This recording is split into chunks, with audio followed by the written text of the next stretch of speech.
నెలకి భర్త 10 లక్షలు సంపాదిస్తున్నాడంటే ఇది మామూలు విషయం కాదు.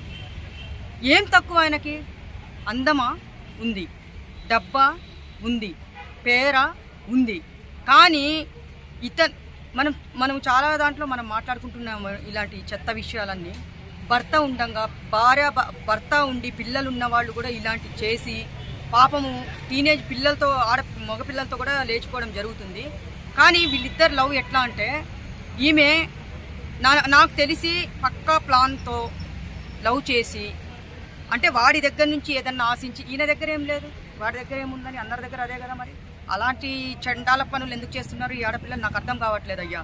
అయితే మంచిగా రోజు పోవడం రావడము, పరిచయం పెంచుకోవడము, లవ్లో పడేయడం చేసింది. తర్వాత కిలాడి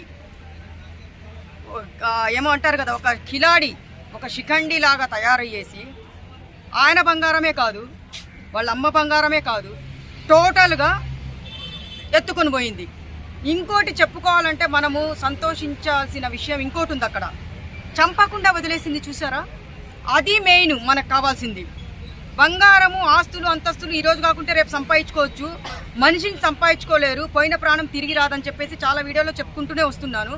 కానీ చంపకుండా వదిలేసిందంటే అది ఎంత మాయలో పడేసింది, ఎంత ప్రేమలో పడేసింది.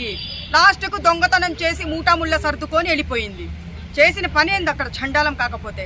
భర్తకేం తక్కువ?